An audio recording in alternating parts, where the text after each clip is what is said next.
Bonjour mes frères et sœurs, que la grâce et la paix du Seigneur soient sur vous, sur ce moment. Une annonce supplémentaire avant d'ouvrir le Saint-Livre dans le Proverbe chapitre 1er, s'il vous plaît, une annonce que je tiens à ce qu'elle soit enregistrée.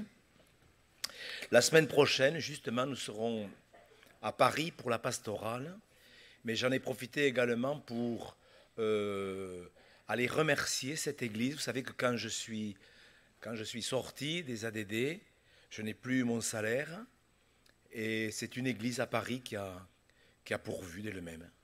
Donc je tiens à y aller pour les remercier pour tout ce qu'ils ont fait pour moi en attendant que je prenne la retraite. Voilà, j'y vais. Je serai donc dimanche. On m'a demandé, plusieurs internautes m'ont dit si un jour vous allez à Paris, signalez-le. Donc dimanche prochain, le 11, je serai à l'église du Sentier à Paris. Nous allons donc ouvrir le Saint-Livre et partager une pensée qui est chère à mon cœur depuis longtemps, une pensée que les chrétiens ne développent pas forcément.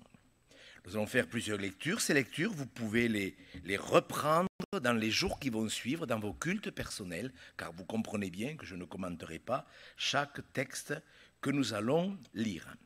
Proverbe chapitre 1er, verset 23. Dans ce chapitre, on voit combien l'homme peut passer à côté de la bénédiction. Proverbe chapitre 1er, verset 23. Tournez-vous pour écouter mes réprimandes. Voici, je répandrai sur vous mon esprit. Je vous ferai connaître mes paroles. Puisque j'appelle et que vous résistez, puisque j'étends ma main et que personne n'y prend garde, puisque vous rejetez tous mes conseils, que vous n'aimez pas mes réprimandes. Moi aussi, je rirai quand vous serez dans le malheur. Je me moquerai quand la terreur vous saisira. Quand la terreur vous saisira comme une tempête et que le malheur vous enveloppera comme un tourbillon, quand la détresse et l'angoisse fondront sur vous, alors ils m'appelleront et je ne répondrai pas. Ils me chercheront et ils ne me trouveront pas, parce qu'ils ont haï la science et qu'ils n'ont pas choisi la crainte de l'Éternel, parce qu'ils n'ont pas aimé mes conseils et qu'ils ont dédaigné toutes mes réprimandes. Ils se nourriront du fruit de leur voix, ils se rassasieront de leurs propres conseils, car la résistance des stupides les tue, et la sécurité des insensés les perd. Mais celui qui m'écoute reposera avec assurance. Il vivra tranquille et sans craindre aucun mal. Regardez bien maintenant les 6 versets qui suivent et vous allez voir comment ça semble être en contradiction avec ce que nous venons de lire. Il y a 8 conditions. Mon fils, si tu reçois mes paroles, et si tu gardes avec toi mes préceptes, si tu rends ton oreille attentive à la sagesse, et si tu inclines ton cœur à l'intelligence, oui, si tu appelles la sagesse, et si tu élèves ta voix vers l'intelligence, si tu la cherches comme l'argent, si tu la poursuis comme un trésor, alors tu comprendras la crainte de l'Éternel et tu trouveras la connaissance de Dieu. Amen. Vous voyez, les 2 chapitres disent 2 choses qui paraissent différentes. Mais bien sûr, elles sont complémentaires. Dans le prophète Ésaïe, au chapitre 55, il y a une invitation. C'est un message d'amour, bien sûr, comme tout. Ésaïe 55, au verset 6, il y a cette exhortation, ce commandement, appelez-le comme vous voulez. En tous les cas, c'est Dieu qui parle d'une manière claire. Ésaïe 55, verset 6. Cherchez l'Éternel pendant qu'il se trouve. Invoquez-le tandis qu'il est prêt. Que le méchant abandonne sa voie et l'homme d'iniquité ses pensées. Qu'il retourne à l'Éternel qui aura pitié de lui.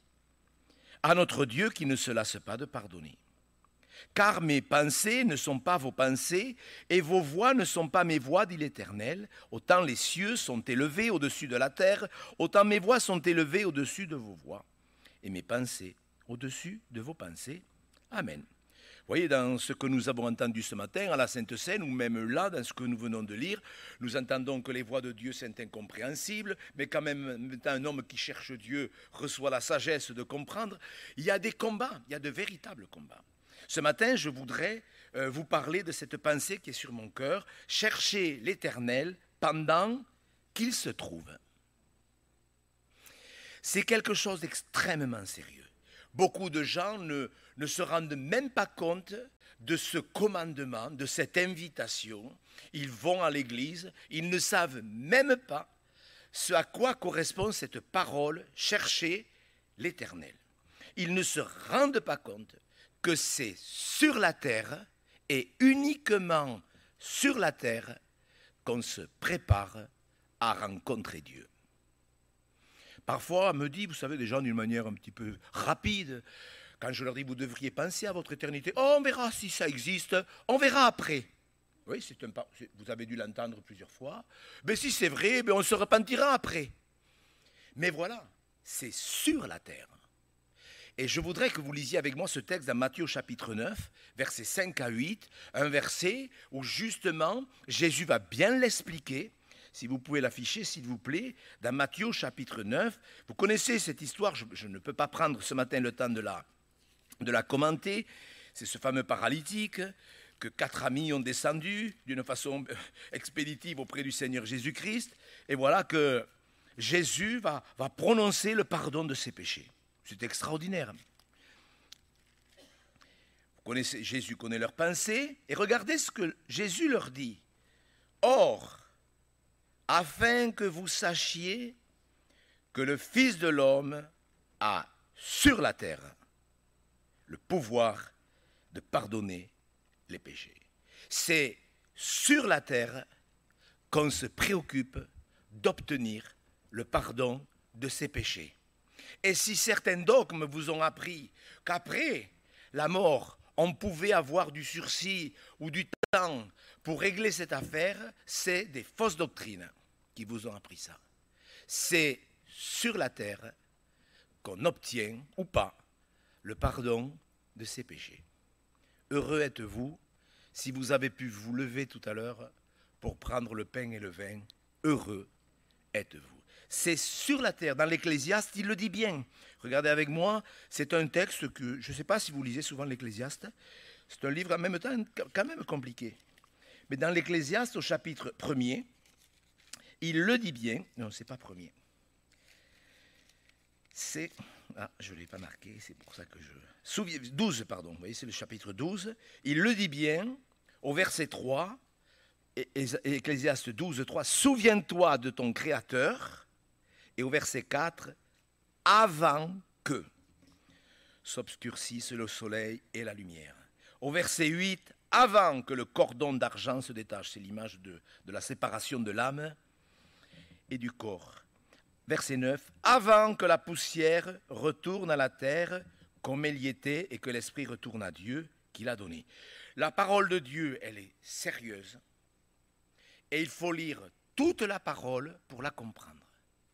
Mais une chose est certaine, ce verset, cherchez l'Éternel pendant qu'il se trouve, invoquez-le tandis qu'il est prêt. Quand le prophète Amos dit à son peuple qui s'est détourné de lui que prépare-toi à la rencontre de ton Dieu. C'est un verset qui s'adresse à l'Église, c'est un verset qui s'adresse aux pécheurs.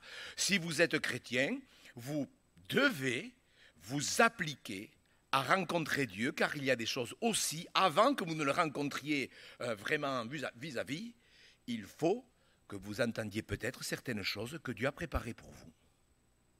Comment recevoir certaines pensées si nous ne le cherchons pas? C'est sérieux. Dieu s'adresse à tout le monde. D'ailleurs, prépare-toi à la rencontre de ton Dieu. Dieu est le Dieu de tous les hommes. Il n'est le Père, bon, c'est la palisse, il n'est le Père que de ses enfants, mais Dieu est le Dieu de tous les hommes. et les hommes doivent le chercher. Et ne vous amusez pas à dire, on verra après, moi on m'a enseigné qu'après, on avait du temps. Écoutez-moi, si vous ne vous préparez pas sur la terre, ce sera trop tard.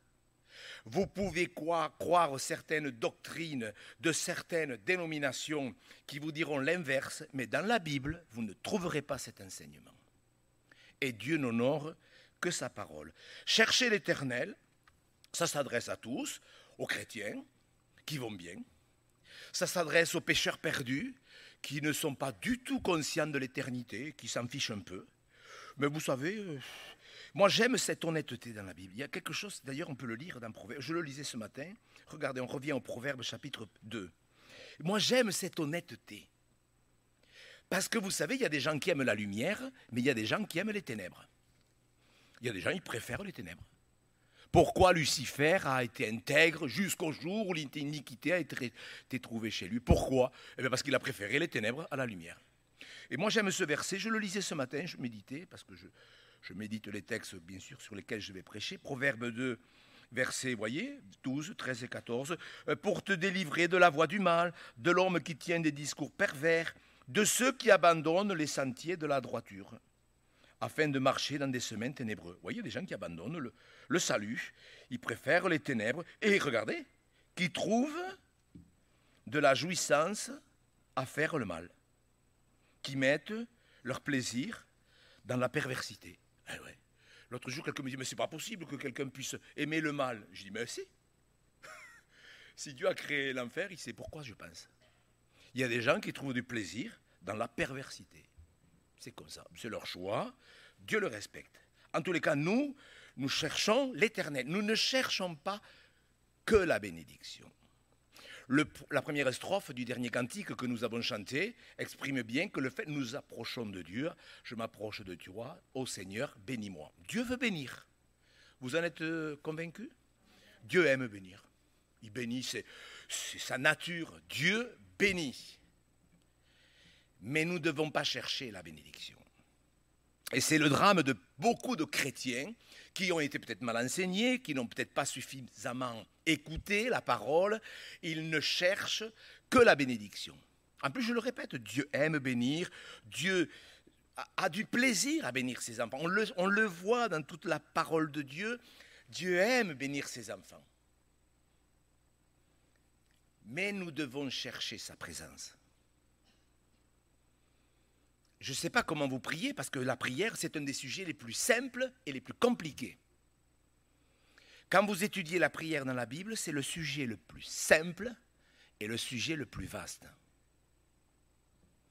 Beaucoup de gens prient, tout le monde prie. Est-ce que les païens prient? Est-ce que les païens prient? Est-ce que c'est écrit? Ne priez pas comme les païens. Donc les païens prient. Ils prient, ils ne savent pas si cette prière s'élève au-dessus du plafond. Ils ne le savent pas, mais les païens prient. Est-ce que les pharisiens prient? Est-ce que les hypocrites prient? Oui, il y a les hypocrites qui prient. La prière, c'est compliqué, la prière. Parce que quand vous lisez tous les textes sur la prière, vous vous rendez compte que beaucoup de gens sont dans un aveuglement total. J'aime prendre ce texte dans Jérémie au chapitre 42, où les chefs s'approchent de Jérémie. Vous connaissez ce texte, Jérémie chapitre 42. On va quand même le lire pour vous montrer que c'est compliqué, la prière. Et qu'on peut être vraiment hypocrite. Est-ce que ça peut nous arriver de nous tromper? Ben oui. Et il ne faut pas lire ça pour critiquer quelqu'un, mais c'est quand même des textes, Dieu a voulu que ça soit consigné dans les Saintes Écritures pour que nous ne reproduisions pas la même attitude d'aveuglement. Vous avez entendu le premier don spirituel, vous vous rappelez? Le don spirituel disait ce matin que Dieu a ouvert les yeux des aveugles et ce qu'il voulait, c'était illuminer les yeux de notre cœur. Vous vous en rappelez? C'est sérieux tout ça. C'est sérieux. Regardez dans Jérémie 42, tous les chefs, en plus c'est pas le peuple, c'est les chefs. C'est les chefs, les responsables. Tous les chefs des troupes, Jocana, etc., verset 2, dire à Jérémie le prophète, que nos supplications soient favorablement reçues devant toi. Intercède en notre faveur auprès de l'Éternel, ton Dieu, en faveur de tout ce qui reste, car nous étions beaucoup et nous restons en petit nombre comme tes yeux le voient. Et que l'Éternel, ton Dieu, nous montre le chemin que nous devons suivre, ce que nous avons à faire. Jérémie, le prophète, leur dit, j'entends. Voici, je vais prier l'Éternel, votre Dieu, selon votre demande, et je vous ferai connaître, sans rien vous cacher, tout ce que l'Éternel vous répondra. Et il dira à Jérémie, que l'Éternel soit contre nous un témoin véritable et fidèle, si nous ne faisons pas tout ce que l'Éternel, ton Dieu, te chargera de nous dire, que ce soit du bien ou du mal, nous obéirons à la voix de l'Éternel, notre Dieu, vers qui nous t'envoyons, afin que nous soyons heureux, si nous obéissons à la voix de l'Éternel, notre Dieu. 10 jours après, la parole de l'Éternel fut adressée à Jérémie. On va passer un petit peu et on va lire au verset 16 du chapitre 44 et vous allez voir qu'il y a quand même un problème. Regardez leur réponse, Jérémie chapitre 44 verset 16. « Nous ne t'obéirons en rien de ce que tu nous as dit au nom de l'Éternel. » Je ne sais pas comment vous appelez ça. Je ne sais pas comment vous appelez ça. Ça s'appelle de l'aveuglement, de l'hypocrisie, de la supercherie, vous l'appellerez ça comme vous voulez, mais est-ce que vous vous rendez compte que l'on peut se tromper à ce point? Nous ferons, Jérémie, écoute, on fera tout ce que tu dis, t'inquiète. Que ce soit du bien, que ce soit du mal, on t'obéira. Et quand 10 jours après, la réponse se fait entendre, pourtant, ce n'est pas tout à fait ce qu'il voulait entendre. Parce que des fois, on aimerait que la réponse soit comme nous, on aimerait. Mes frères et sœurs, chercher Dieu, c'est quelque chose de sérieux, c'est quelque chose de merveilleux. Et je vous le dis avec beaucoup de cœur, avec beaucoup de sérieux, il y a tellement d'apostasie, tellement de faux prophètes. Je prépare une réunion sur la sécurité éternelle pour vous expliquer ce que c'est les faux prophètes, les faux bergers et les faux ouvriers. Vous allez voir. Mais il faut lire toute la Bible. Il faut lire toute la Bible. La prière, c'est sérieux. Chercher l'Éternel, c'est quelque chose que Dieu vous demande. Vous savez, on demande à Dieu que Dieu nous communique sa pensée. Vous êtes d'accord? Vous avez envie d'entendre la pensée de Dieu. Vous n'avez pas envie d'entendre un beau sermon. Des beaux sermons, on sait les faire. Hein? Vous savez les faire, Michael? Allez, dites-moi-le. Les beaux sermons, ça ne sert à rien. Ça sert à rien. Ça sert à rien. Nous avons besoin d'entendre ce que l'Esprit dit aux églises. C'est tout ce qu'on a besoin. Que ça soit dit avec fermeté, avec douceur, avec sérieux, avec, comment dirais-je, même peut-être avec de l'humour un peu, c'est pas grave, mais qu'on entende ce que l'Esprit dit à l'Église. Et les gens sont superficiels avec la façon de chercher Dieu. J'avais donné ce témoignage il y a quelque temps de ça, d'une femme, j'avais fait un séminaire sur la prière. J'avais fait un séminaire sur la prière, et à la fin de ce séminaire, il y a une femme qui m'attendait à la sortie. Et elle m'attendait à la sortie, elle me dit, voilà, monsieur Go, vous avez dit, vous regardez comment les gens n'écoutent pas.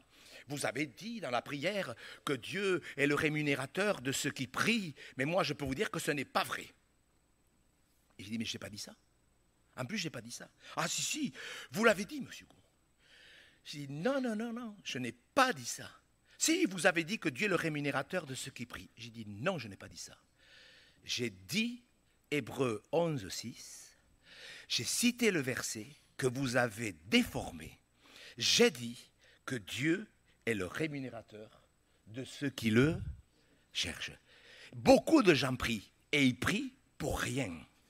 Ils prient que pour la bénédiction. Mais en plus, je le répète, parce que je sais que c'est beau quand même. Dieu veut bénir.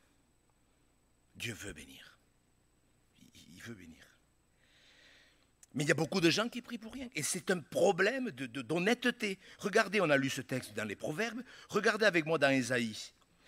Vous connaissez ce texte dans Ésaïe au chapitre 58. En plus, quand vous lisez, moi la première fois, je n'ai pas trop compris. Je vous avoue que bon, j'avais un mois de conversion, je ne comprenais pas tout à fait. Et quand je lisais Ésaïe 58, je dis, mais qu'est-ce que ça veut dire? Regardez au verset 2. On se dit, c'est merveilleux, regardez. Tous les jours, ils me cherchent. Ah, ils cherchent Dieu, c'est bien. Ils veulent connaître mes voies. C'est bien. Comme une nation, déjà on commence à voir, Il y a un décalage. Comme une nation qui aurait pratiqué la justice, qui n'aurait pas abandonné la loi de son Dieu. Il me demande des arrêts de justice. Il désire l'approche de Dieu. Mais regardez l'état d'esprit dans lequel ils sont. Ouais, à quoi ça sert de jeûner? Vous avez vu? Qu'est-ce que ça sert de jeûner si tu ne le vois pas? De mortifier notre âme si tu n'y as pas égard. Vous avez vu ces deux discussions? Elles ne vous font pas penser à un verset de la Bible, Ésaïe 45, verset 9. Elles ne vous font pas penser à cette question que Dieu pose. Malheur à l'homme qui conteste avec Dieu. C'est écrit? Je l'ai mis, je crois, non? Ésaïe 49. Malheur à l'homme qui conteste avec Dieu. Voyez, Dieu a institué le jeûne. Ce n'est pas une œuvre, le jeûne. C'est un besoin de se tenir devant Dieu. Mais eux, comme Dieu ne les exauce pas, ils commencent à se fâcher. Alors on a l'impression qu'ils veulent la bénédiction, ils veulent l'approche de Dieu, ils veulent jeûner. Mais quand ils jeûnent, Dieu entend ce qui se passe au fond du cœur. À quoi ça sert de jeûner si tu ne nous réponds pas? Mes frères et sœurs, quand Dieu ne nous répond pas, il ne faut pas se fâcher, il ne faut pas tout envoyer balader. Quand Dieu ne nous répond pas, il faut chercher l'Éternel. C'est tout. Vous avez lu Proverbe 1. Vous rejetez tous mes conseils. Vous résistez chaque fois que je vous appelle. Vous n'aimez pas mes conseils. Cette stupidité vous tue. Vous appellerez, je ne répondrai pas. Vous me chercherez, vous ne me trouverez pas. Vous avez vu, ça semble contradictoire avec cette affaire que celui qui me cherche, il me trouve. C'est écrit, Proverbe 8, je crois, pour ceux qui prennent des notes. C'est clair. Celui qui me cherche, me trouve. Et pourtant, Jésus dit, par le biais de l'Ecclésiaste, par le biais de Salomon, vous me chercherez et vous ne me trouverez pas. Donc nous devons nous appliquer. Vous savez, frères et sœurs, moi dans mon cœur, je suis extrêmement attristé quand je vois comment les chrétiens sont mal enseignés. Et énormément, des pans entiers de l'Église vont finir en enfer parce qu'on ne les a pas enseignés comme il faut. C'est sûr et certain, c'est archi grave. Mais là, je vous dis, on est devant Dieu, on a partagé des chants, des beaux chants, on a écouté la louange des frères et sœurs.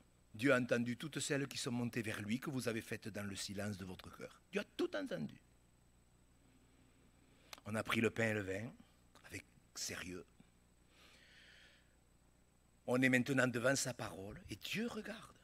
Et vous savez, il y a des lois dans la Bible. On ne se moque pas de Dieu. Ce qu'un homme sème, il le récolte. On ne trompe pas Dieu. Et s'il y a des textes qui semblent se contredire, il y a des moments où Dieu pardonne et il y a des moments où Dieu ne pardonnera pas. Ce matin, quand mon fils faisait chanter le chant, oui, pas sur le pardon, de suite il m'est venu ce verset. Il m'est venu ce verset parce que je me dis on pourrait le prendre quand même. C'est dans 2 Rois, je n'étais pas prévu. Vous pouvez le mettre s'il vous plaît, si vous pouvez. 2 Rois 24. Regardez. C'est quand même parce qu'ils sont rebelles, parce qu'ils n'écoutent pas, parce que Dieu leur parle, ils résistent. Mais regardez, ça fait mal au cœur. À Dieu qui ne se lasse pas de pardonner. Jésus n'a-t-il pas dit tout péché et tout blasphème sera pardonné? Et pourtant, regardez ce qu'il est obligé de dire là. 2 Rois 24, verset 4, à cause du sang innocent qu'avait répandu Manassé et dont il avait rempli Jérusalem, aussi l'Éternel ne voulut-il point pardonner. À un moment donné, on le paye cher. Lorsque nous méprisons la parole, lorsque nous contestons avec Dieu, ne contestons jamais avec Dieu. Dieu ne se trompe jamais. Et nous pouvons nous tromper lorsque nous commençons à prier. Prier, il faut prier, la Bible dit qu'il faut toujours prier, ne pas se relâcher, mais parce que ce n'est pas une question de devoir, c'est une question de besoin. Nous avons besoin de communion avec Dieu. Mais quand vous voyez tous ces textes, ils vont au temple, et Jésus leur dit, mais vous, ça ne sert à rien. Quand vous m'invoquez, je n'écoute pas. À qui dit-il? Nul ne cherche Dieu. Il dit ça à son peuple. Ils vont au temple, ils ont des religions, ils vont à Bethel, ils vont à Gilgal, et Dieu leur dit, mais allez-y, allez à Bethel et péchez. aller à Gilgal et pécher encore plus. Oui, il n'y a que Dieu qui peut dire ça. Mes frères et sœurs, nous avons un Dieu qui veut bénir en plus. Mais il ne faut pas chercher la bénédiction. Et les chrétiens se font... Moi, je me suis fait piéger. Alors. Je le sais. Écoutez, j'en ai honte de vous le dire. Moi, j'ai passé une époque où je n'étais pas bien. Il y a longtemps de ça. Je lisais la Bible. J'ai honte, bien sûr que j'ai honte. Je lisais la Bible parce qu'il me fallait préparer des sermons. Oui, c'est grave. Je ne lisais la Bible que parce qu'il me fallait prêcher. Je ne la lisais pas pour ma communion avec Dieu. Je la lisais parce qu'il fallait que je fasse mon boulot de pasteur. Vous comprenez bien que ça n'a aucune valeur. Oui.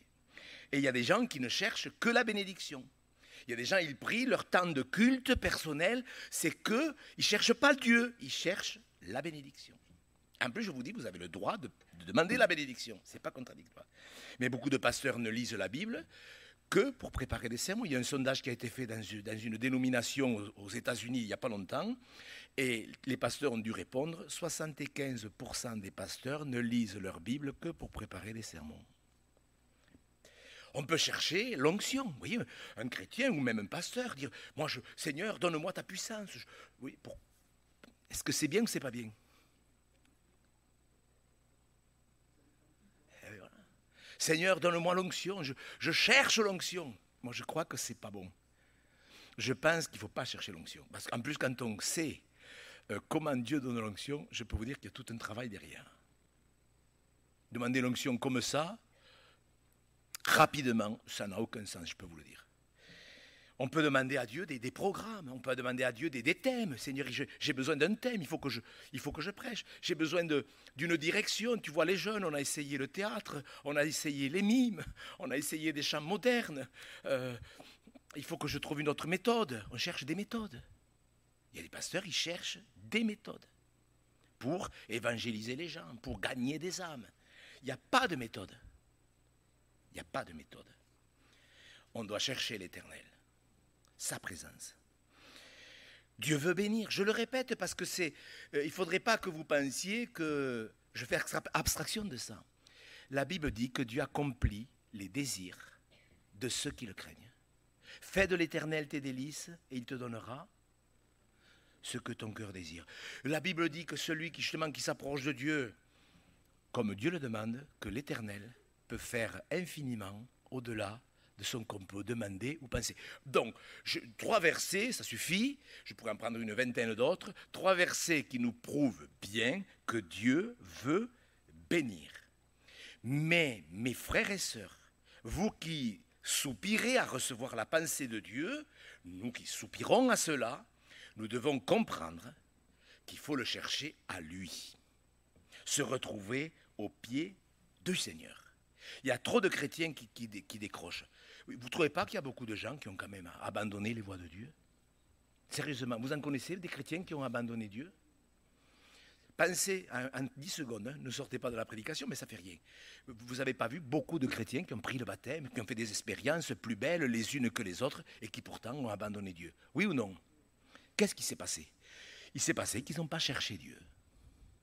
Quand il y a eu une contrariété, car il y a des contrariétés, dès que survint une tribulation à cause de la parole. Regardez avec moi, on va voir 2 ou 3 textes qui nous montrent que certains ont bien fait de chercher Dieu. Dans le psaume 63, nous avons David qui se trouve dans le désert. Il fuit, vous pourrez lire pour ceux qui prennent des notes, dans 1 Samuel 23, pourquoi il fuit. Il fuit parce qu'il a affaire à un psychopathe qui venait de tuer 85 pasteurs et toute leur famille. Vous savez, Saül, c'était un malade vraiment. Donc David est obligé de fuir pour sauver sa vie. Il fuit, il se retrouve dans le désert, et dans le désert, il va vivre des moments compliqués. Regardez, parce que ça me vient à cœur, je pense que c'est dans le psaume 69. Il y a un texte là qui me revient. Attendez, c'est 69. Oui, regardez. D'abord, avant de lire, parce que le désert, c'est grave le désert. Dans le psaume 69, David explique qu'il est dans la boue, il est avec des ennemis, et au verset 21, l'opprobre me brise le cœur, je suis malade, j'attends de la pitié. Est-ce qu'on peut attendre de la pitié des gens? Ben oui. Mais, en vain, des consolateurs, et je n'en trouve aucun. Est-ce que ça peut arriver, ça d'être dans des situations, j'aurais besoin quand même. Ça vous est déjà arrivé, j'aimerais quand même. Mais j'ai personne. J'ai besoin de consolation, il n'y a personne qui s'en rend compte. Et vous savez, on se met en mode Calimero et ça. Et regardez David dans le psaume 63. Regardez David. Regardez bien ce qu'il fait. Lorsqu'il était dans le désert de Juda. Pour ceux qui étudient la Bible, je vous dis, lisez 1 Samuel 23, vous verrez pourquoi il est dans le désert. Oh Dieu, tu es mon Dieu, je te cherche. Il cherche Dieu. Dans le désert, qu'est-ce qui se passe pour beaucoup de chrétiens? Qu'est-ce qu'ils font? Eh bien, ils s'abandonnent. Et beaucoup de gens, en plus, s'identifient à David, ce qui est totalement faux. David, il est dans le désert. 85 pasteurs sont morts à cause d'une situation qu'il a plus ou moins provoquée. Enfin, c'est compliqué tout ça. Il fuit et il se retrouve dans le désert. Mais mes frères et sœurs, est-ce que ça valait la peine que dans le désert, il cherche Dieu? Je ne sais pas si vous êtes dans le désert, parce que parfois Dieu nous conduit dans le désert. C'est comme ça. Il faut accepter le fait que Dieu, des fois, pour pouvoir nous parler, il nous conduit dans le désert. Parce qu'on est dur d'oreille, parce qu'on n'écoute pas, parce qu'on est tordu, peut-être pas vous, mais est-ce que parfois vous avouerez qu'il faut une épreuve pour que Dieu nous parle? Il nous a parlé 10 fois par la parole, on a entendu un témoignage, on a dit, oh, ce témoignage, c'était pour moi ce témoignage, j'avais besoin d'entendre ça. C'est pas vrai que des fois on a entendu des témoignages qui nous montraient qu'il fallait qu'on se ressaisisse, qu'on a entendu 5 ou 6 prédications, ah Seigneur tu m'as parlé, mais on était au bout de la rue, on avait oublié. Donc Dieu voit que la parole ça suffit pas, alors il va utiliser l'épreuve. C'est comme ça. Mais ça ne veut pas dire que chaque épreuve est le résultat du fait qu'on n'a pas écouté. David cherchait à sauver sa vie, il y a des déserts. Regardez, parce qu'on peut dire, ah, il est dans le désert, ah, mais moi, je lis que le psaume 23, je croyais que David, il ne connaissait que les verts pâturages. Vous voyez, le psaume 23, c'est le psaume, tu me conduis près des eaux paisibles, il me dirige dans les verts pâturages, etc. Mais il n'y a pas que le psaume 23, il y en a 150 psaumes. Et David a connu le désert, il n'a pas connu que les verts pâturages, et Dieu sait, s'il a besoin de vous, ce frère qui va témoigner, bon, je ne veux pas en dire trop parce qu'il ne le sait pas, mais ce frère qui va témoigner mardi sur Zoom, que Dieu te bénisse d'ailleurs, je sais que tu es sur Zoom ce matin, il y a des choses qu'il n'a pas compris, et il va les comprendre. Il va les comprendre. Regardez dans Osée au chapitre 2, au verset 16. Regardez ce verset. J'aime ce verset parce que Dieu m'a parlé au travers de ce verset. Ça m'a expliqué pourquoi j'étais dans un désert. Regardez ce verset. Comment Dieu est obligé de parler à son peuple. C'est pourquoi je veux l'attirer et la conduire au désert. Et là, je parlerai à son cœur. Alors, je vous pose une question. Ne répondez peut-être pas de suite, mais répondez-y quand même. Est-ce que vous êtes d'accord ? Si vous n'acceptez pas que Dieu vous parle par la prédication comme ce matin, est-ce que vous acceptez que Dieu vous conduise dans un désert pour qu'il puisse parler à votre cœur? Qu'est-ce que vous comprenez? Est-ce que vous comprenez ce que je veux dire? Si Dieu ce matin, au travers de mon ministère, vous exhorte avec plein d'amour, d'enseignement, et vous dit « Cherchez l'Éternel ». Cherchez sa présence. Si vous ne le faites pas, Dieu veut que vous le cherchiez parce que Dieu a quelque chose à vous montrer, à vous dire, etc. Si vous ne le faites pas, il va vous conduire dans une situation, pas forcément le désert. Dans Ézéchiel 3, 22, il ne conduit pas Ézéchiel dans le désert. Regardez ce qu'il dit. Hier, je pensais à ce verset. Vous voyez, là encore, la main de l'Éternel fut sur moi. Lève-toi, va dans la vallée. Et je te parlerai. Bon, Dieu peut nous conduire dans un désert, Dieu peut nous conduire dans une vallée, c'est beaucoup plus agréable, mais que ce soit dans une vallée ou que ce soit dans le désert, est-ce que vous croyez que Dieu est assez grand pour savoir comment nous parler? C'est ça qu'il faut comprendre. Et quand vous lisez « Cherchez l'Éternel », vous devez prendre ça comme une bénédiction. Mais pourquoi? Mais parce que Dieu a quelque chose à me dire. Ce n'est pas forcément des reproches. Ce n'est pas forcément des réprimandes. C'est peut-être même quelque chose d'extrêmement sérieux par rapport à un appel.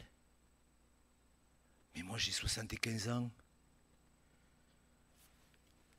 Dieu peut-il m'appeler à 75 ans? Est-ce qu'il y a un verset dans la Bible qui dit qu'après 70 ans, Dieu n'appelle plus personne?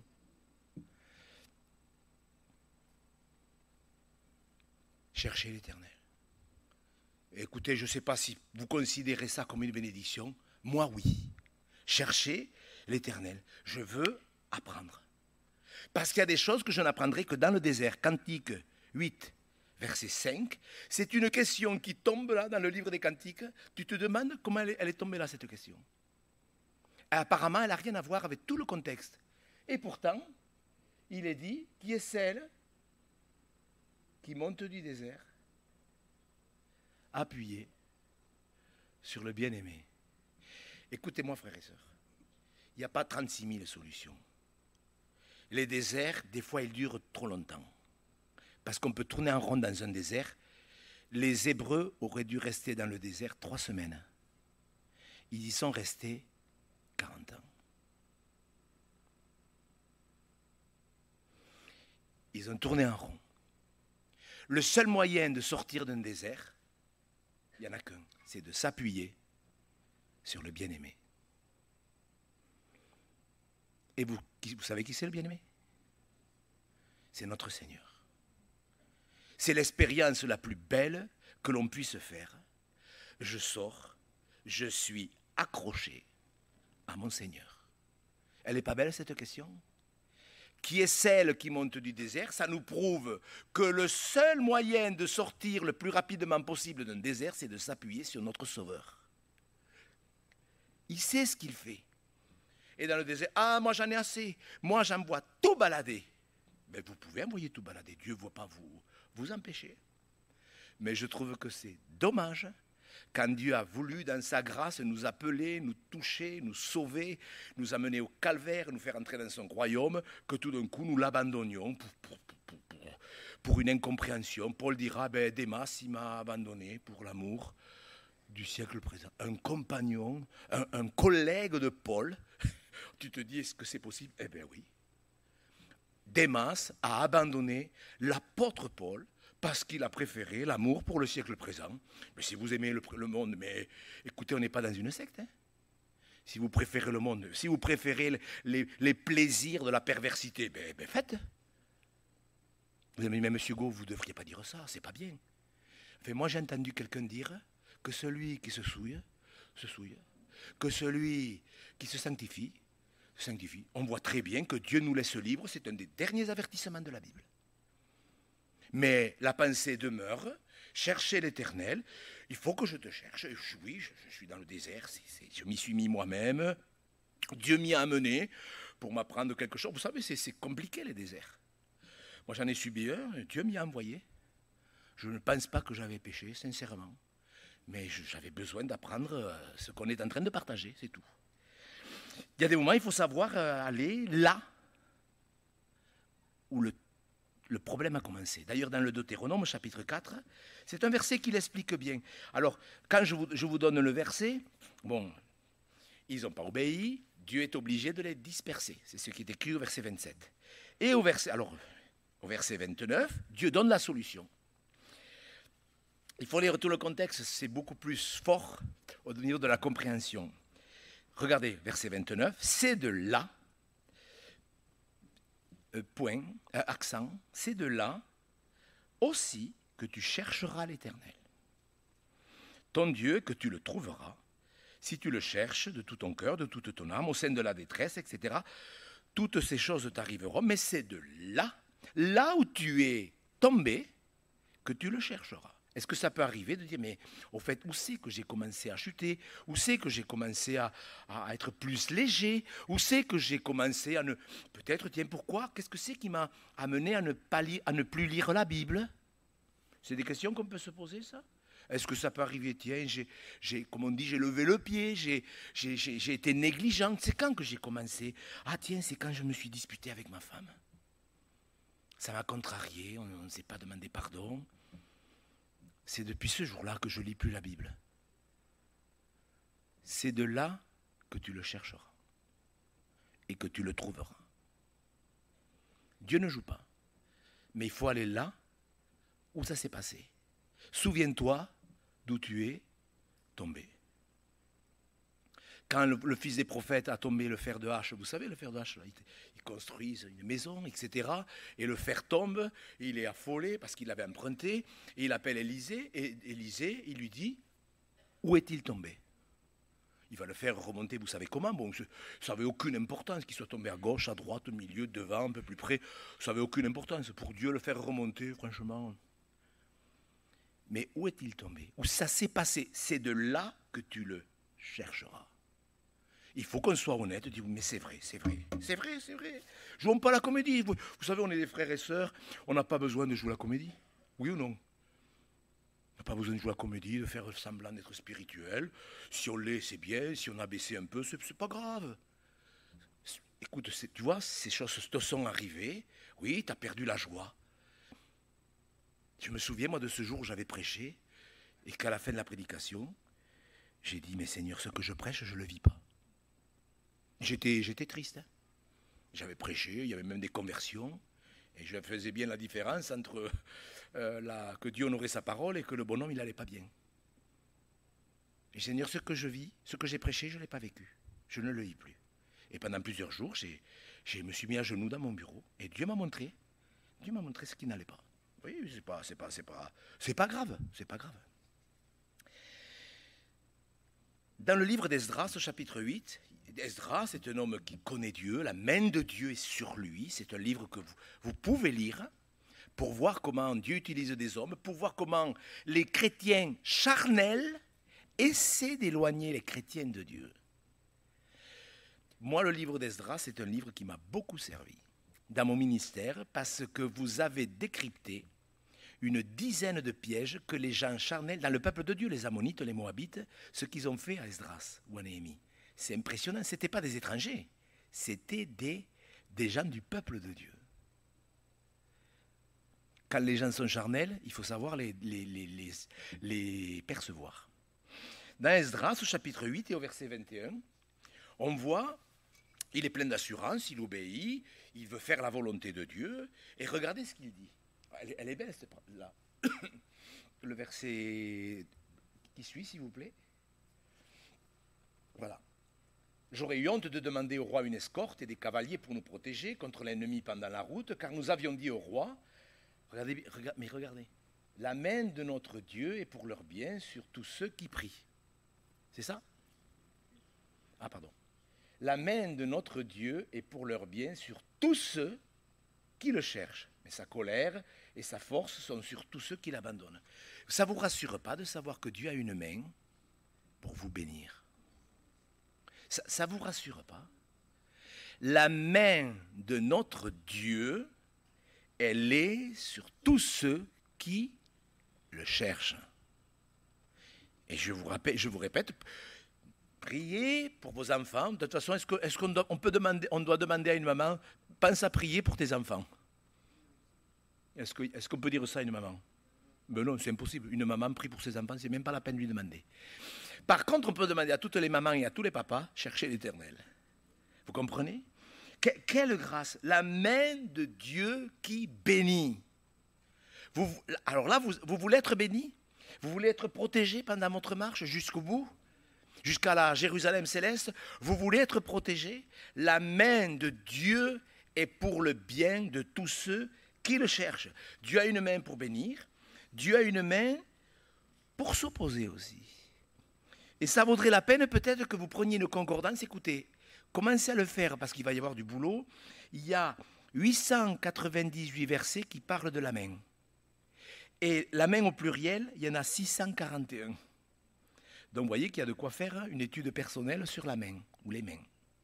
Mais moi je crois que ça vaut la peine de regarder tous les textes où on voit la main de l'Éternel qui est pour quelqu'un, qui est sur quelqu'un. Parce qu'on voit aussi plusieurs fois dans la Bible, la main de l'Éternel était contre eux. On le voit ça. Je l'ai mis, Juge 2, verset 15. Je l'ai mis, Fred.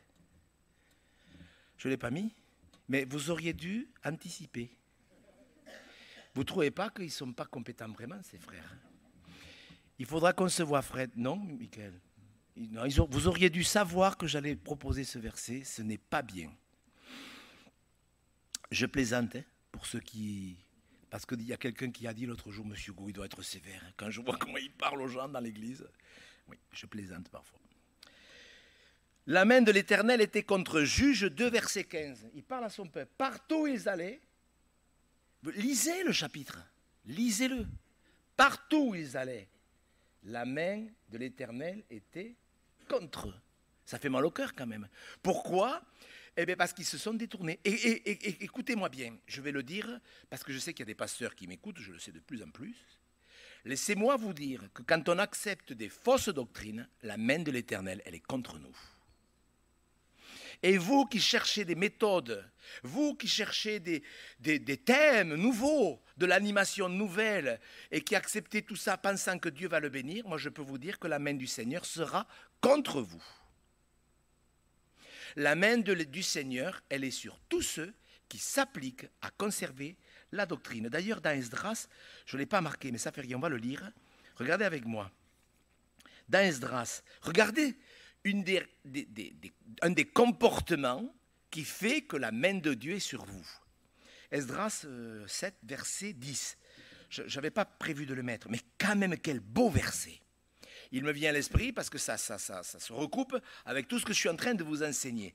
Car Esdras avait appliqué son cœur à étudier et à mettre en pratique la loi de l'Éternel et à enseigner au milieu d'Israël les lois et les ordonnances. Il avait appliqué son cœur. Ce n'est pas étonnant, le verset 6, voyez, cet Esdras vint de Babylone, en plus il était déporté, un scribe versé dans la loi de Moïse, donnée par l'Éternel, le Dieu d'Israël, et comme la main de l'Éternel, son Dieu, était sur lui, le roi lui accorda tout ce qu'il avait demandé. Vous pouvez dire Amen. Mes frères et sœurs, et vous pouvez prendre une concordance et dire, tiens, je vais regarder là, qu'est-ce qui s'est passé lorsque la main de Dieu était contre eux, lorsque la main de Dieu était pour eux. Est-ce que vous pouvez faire cette étude personnellement? Vous pouvez la faire, cette étude. Quel bonheur!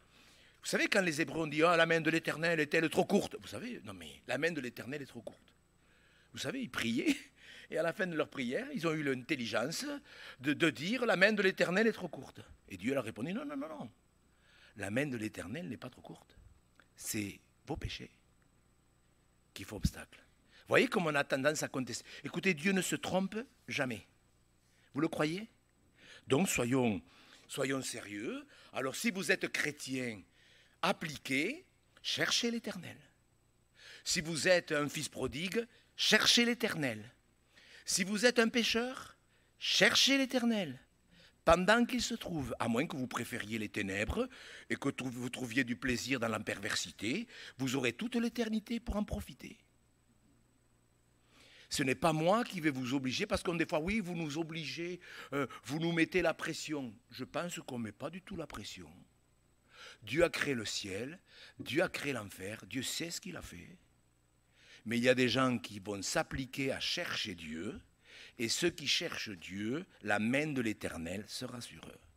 Ceux qui cherchent Dieu dans les verts pâturages ou dans les déserts vérifieront la fidélité de Dieu. Vous regarderez la suite du psaume 63 et vous verrez que David n'a pas trop mal fait de chercher l'Éternel. Mes frères et sœurs, Dieu sait ce qu'il fait. Si vous êtes un fils prodigue, ne soyez pas offusqués.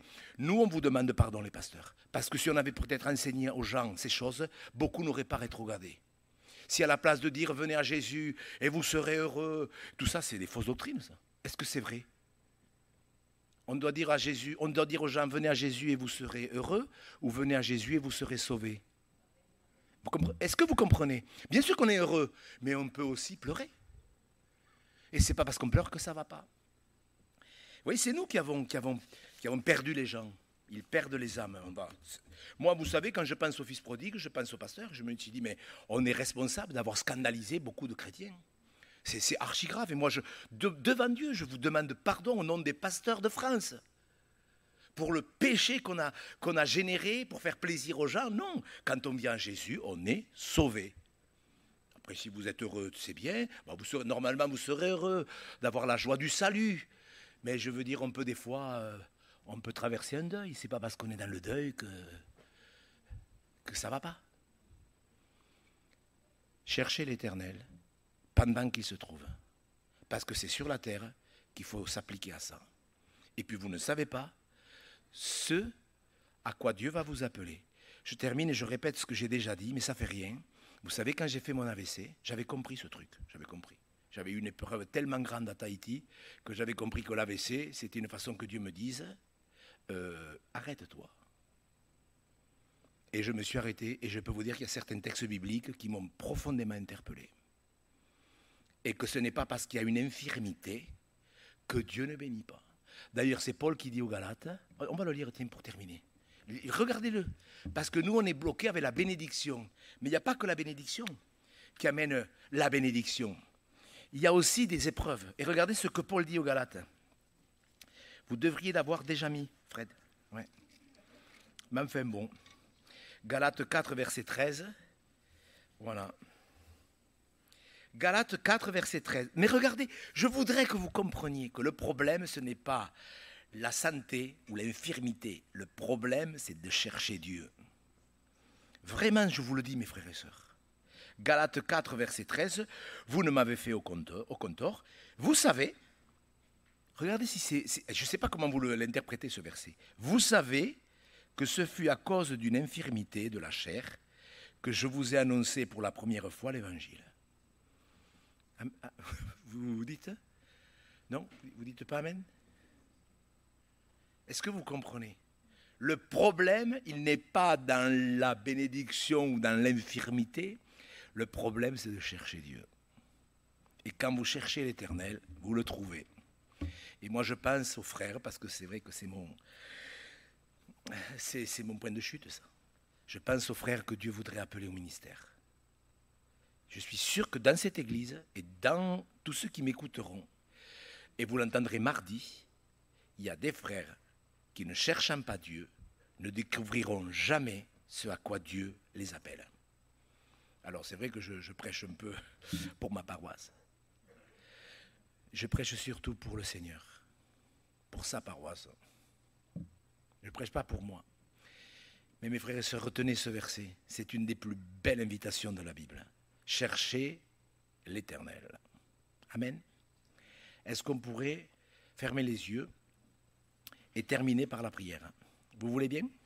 On le fait joyeusement. Considérez cette exhortation comme une invitation. Si quelqu'un interprète cette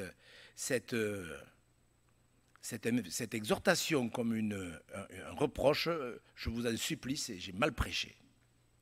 C'est une invitation. Seigneur notre Dieu, nous croyons que chaque commandement est une invitation. À la lumière de ce que nous avons lu ce matin, nous croyons que te chercher, à toi, est la bénédiction. Seigneur, nous réalisons au travers des propos de Paul combien même une infirmité peut amener un homme dans tes plans.